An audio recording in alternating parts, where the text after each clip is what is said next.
Imagine the unthinkable. After months of escalating tensions in Ukraine, Russian President Vladimir Putin makes a decision that changes everything. Facing potential military defeat and domestic pressure, he turns to the ultimate escalation tactic, one that he threatened to use over 50 times by now. In fact, he first threatened to use nuclear weapons even before the special military operation was launched in 2022. But Putin and the rest of the world know that this single act would cross a line that cannot be uncrossed. NATO would likely respond with an outright declaration of war against Russia, and one that the latter wouldn't be able to win conventionally. So rather than wait for the inevitable Western response, Putin decides to strike first. He launches a coordinated nuclear attack against the United States and key NATO allies. What follows is not a prolonged conflict, but the fastest, most devastating war in human history. The time from the first launch to global devastation, less than 2 hours. This is how nuclear war unfolds, minute by minute. 15 minutes earlier, Putin sits in his underground command bunker beneath the Kremlin. The war in Ukraine has reached a critical juncture. Ukrainian forces, backed by advanced Western weapons, have pushed Russian troops back across multiple fronts. Putin's military advisors present him with what they call limited nuclear options. A single tactical nuclear weapon, likely no more than a 10-kiloton warhead and slightly smaller than the one dropped on Hiroshima, could destroy Ukraine's resistance and shock NATO into negotiations. He has two options: go for the throat and try to hit Kiev and the Ukrainian government, leaving the rest of the country scattered without its top command. Or the tactical weapon could be used on a smaller target like Kharkiv, Dnipro, or Zaporizhzhia, places that Russia's failed to occupy over the past 2 years. With the Ukrainian government in shambles, Russia could either swoop in and try to finish the job with conventional means. Even if NATO declares a conventional war, Putin could simply withdraw and suggest that NATO has been the real aggressor the whole time. Propaganda that would be eaten up by the Russian population and its allies like China and India. The second option would prove to the world that his threats don't come empty and that Russia truly deserves to be one of the world's military superpowers. Faced with further escalation and more nuclear weapons coming their way, Ukraine would practically be forced to capitulate or ask for an international response. But regardless of the option, he knows what comes next. The moment that warhead detonates, Russia will be at war with NATO, and in Putin's calculation, the only way to survive that war is to ensure NATO cannot fight back. Putin chooses one of the options and authorizes the strike. A tactical nuclear weapon detonates near or in Zaporizhzhia, vaporizing a Ukrainian armored brigade and creating a mushroom cloud visible from space. Radiation detectors across Europe immediately register the detonation.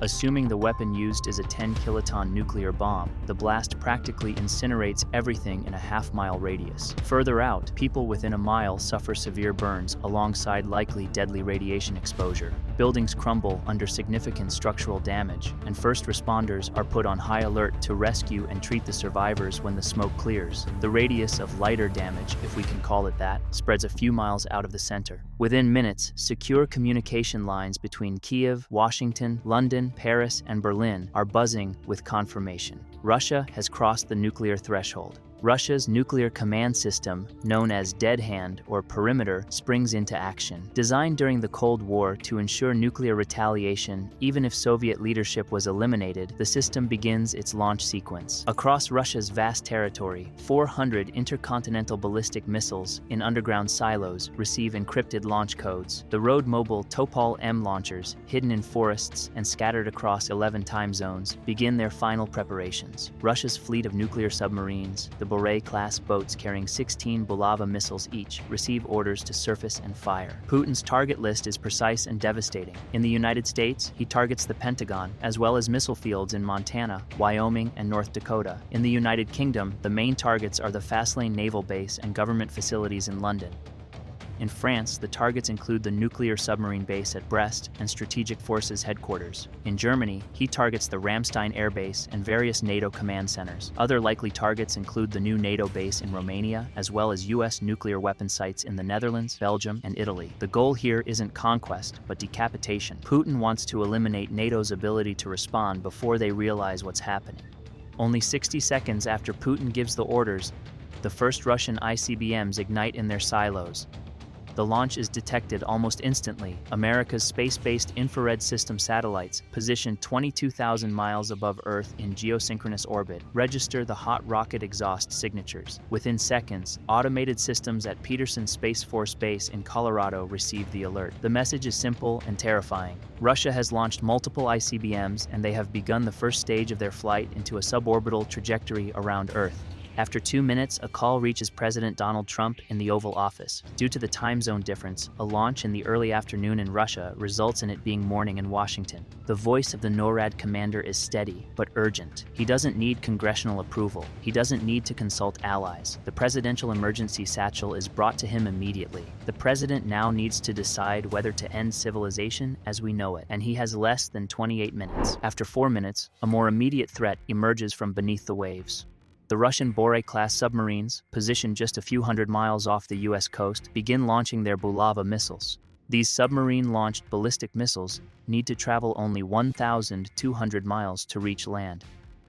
The proximity also means the flight time to Washington is heavily reduced. At Peterson Space Force Base, the threat assessment updates in real time. 150 ICBMs launched from Russian silos, 64 SLBMs from submarines. Estimated targets include dozens of American cities and military installations and a further dozen targets across Europe. The ICBMs headed for Europe would need roughly 10 more minutes before they drop into the third stage and start deploying warheads within. But hang on, doesn't the US have a way to try and shoot down the missiles before they reach the US? In theory, yes. There's the US Mid-Course Defense System. The GDM uses a smaller missile that autonomously tracks its target thanks to an array of sensors.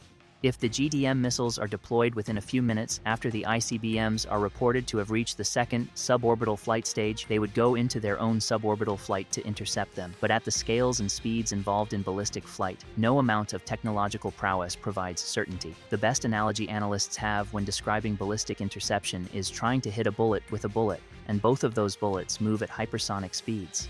This is further complicated by the GDM not having the best track record. Due to the limited testing and real-life training options, there have only been 18 tests of the system since 1999. Out of those, the GDM has managed to intercept and destroy a ballistic missile only 10 times. If we extrapolate that to the roughly 400 missiles that Russia would launch at Europe and the US, it still leaves over 220 missiles that are very likely going to hit their targets.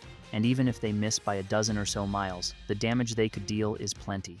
Even worse, a nuclear missile usually doesn't carry just one warhead. It can carry up to 10 of them. Each of the warheads can be deployed separately, spreading the devastation around. Russia has also likely launched decoys among the missiles, projectiles whose entire purpose is to give off a higher signature, so they are targeted by interceptors. If push comes to shove, a nuclear warhead can be deployed in flight. The ionizing radiation caused by the blast creates a momentary fog of war, further increasing the odds of other real missiles going through the US defenses.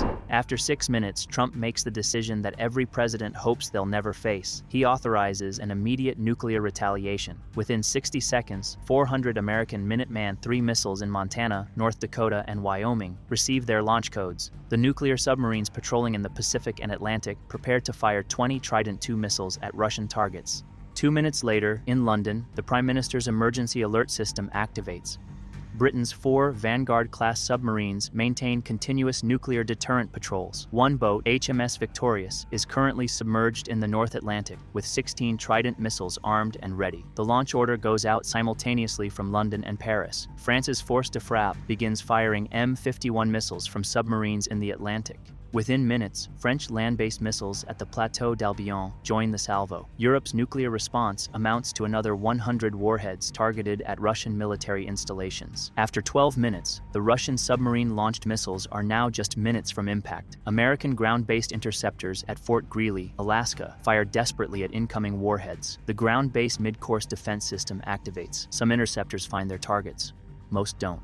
After 16 minutes, the first nuclear weapon of World War III detonates over Washington, D.C. The 800-kiloton warhead, 50 times more powerful than the Hiroshima bomb, explodes 1,500 feet above the White House. The seat of the American government literally ceases to exist.